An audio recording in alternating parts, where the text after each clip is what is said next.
Isaac and his mother lived alone in a small house on a hill. Isaac kept to himself, drawing pictures and playing with his toys as his mom watched Christian broadcasts on the television. Life was simple, and they were both happy. That was until the day Isaac's mom heard a voice from above.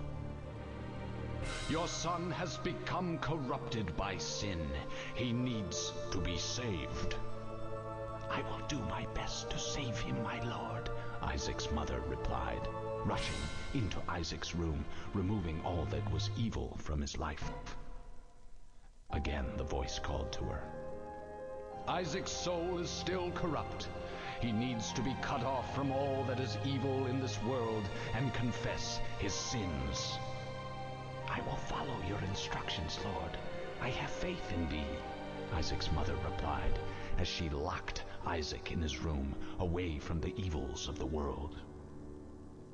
One last time, Isaac's mom heard the voice of God calling to her. "You've done as I've asked, but I still question your devotion to me. To prove your faith, I will ask one more thing of you." "Yes, Lord, anything," Isaac's mother begged. "To prove your love and devotion, I require a sacrifice. Your son Isaac will be this sacrifice. Go into his room and end his life as an offering to me to prove you love me above all else." "Yes, Lord," she replied, grabbing a butcher's knife from the kitchen. Isaac, watching through a crack in his door, trembled in fear. Scrambling around his room to find a hiding place, he noticed a trapdoor to the basement hidden under his rug. Without hesitation, he flung open the hatch, just as his mother burst through his door and threw himself down into the unknown depths below.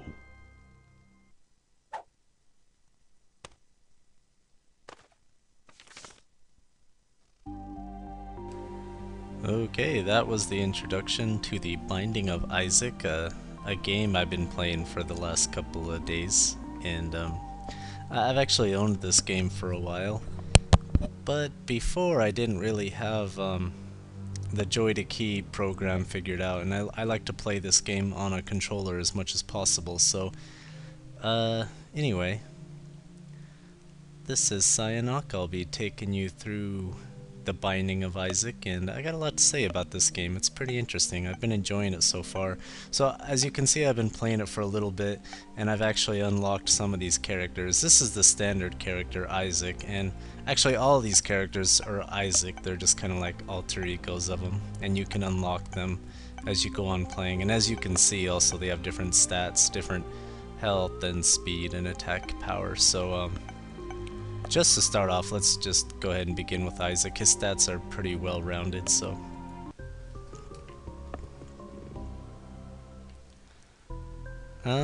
here we are. It's kind of funny, I'm actually playing this game. In my left hand I have my Xbox controller, and I'm using the left analog stick to move around, and I'm using my mouse to fire. It's not the most elegant solution, but this is actually way easier for me than trying to play the entire game on the keyboard. I hate moving around games using the ASD and W keys. So, and I got the bomb mapped out to the upper bumper here. So,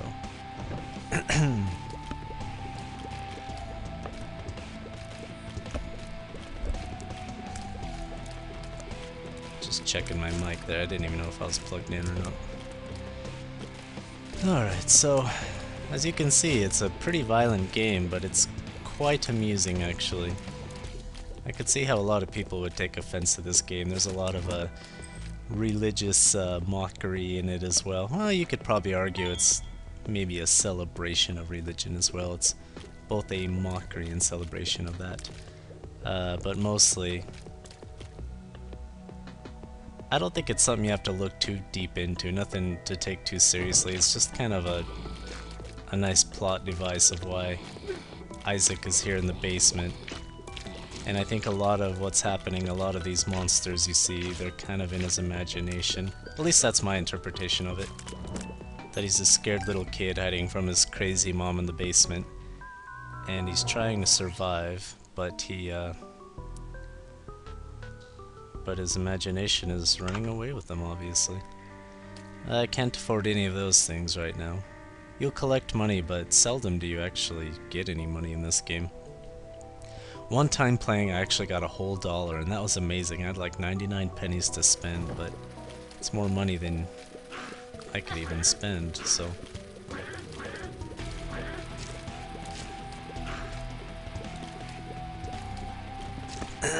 I think the way I'm gonna do this playthrough is I will be recording a level at a time.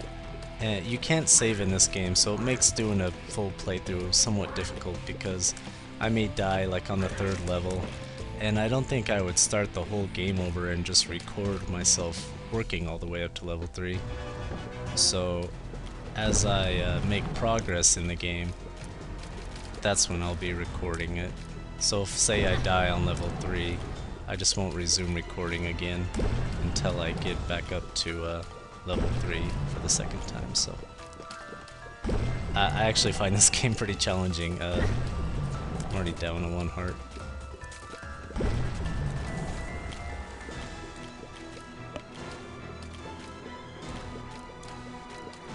This is kind of like a mini-boss. They're kind of throughout the levels, and defeating them might get you power-ups or even just a key. I find this guy, Gluttony, to be one of the easiest ones. So I'm lucky just to have gotten that life just now. The power-up you saw me getting earlier was a wooden spoon. I believe it makes you go a little faster, and as you get these power-ups you can see that it kind of changes Isaac's appearance as well. It's kind of the fun of it. I don't know, the whole game mechanic of this game is pretty interesting. I mean, you can't save it, so you think that'd be kind of frustrating, but everything is so wonderfully randomized in this game that it just keeps you coming back for more. I guess, you know, that was obviously the whole intention of it. It's kind of frustrating for me just because I sort of suck at this game, but I think the farthest I've gotten so far was level 4, and I've been trying it with some of the different alter egos of Isaac. I've tried it with Magdalene and Eve. I'll talk about some of those different character builds as we go along.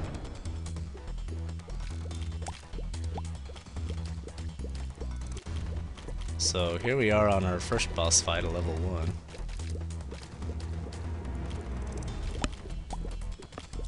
I don't have a lot of power-ups that I'm really working off of right now. I just had the wooden spoon. And I don't think the wooden spoon increases your firing speed, but just how fast Isaac can actually move. There's so many power-ups in this game, and I'm still learning what a lot of them are. This game's been out for a while, so I'm sure people will be watching this video already knowing what all these things are that I'm talking about. So this is the first playthrough I've actually done where I don't know the game that well, actually. So bear with me, please. Kinda getting better at it, though.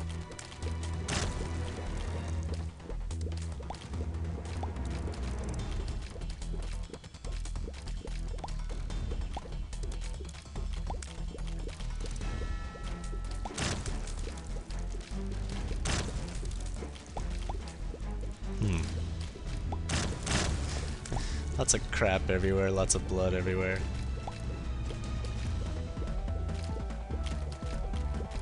It's definitely not a game for everyone, but I was surprised how much fun it was once I actually got the controls working out to how I wanted them to be. Dessert. I'm not sure what dessert does. Or that pill. I'm not sure what that does either. I guess that gives me some more life or just fills up my life. And then Isaac flips us the bird too, apparently. He kind of has a nightmare in between every level, or just a memory that he's crying about. I think it's just an excuse for a loading screen. So, alright, so we're in the second level of the basement. When we get back, we will continue, and you will probably see me die sometime on this level. But anyway, So when you get back, we're gonna explore level 2. Hopefully I can find some power-ups for my ammo, so we're not gonna really make it on this alone. So I'll see y'all when I get back.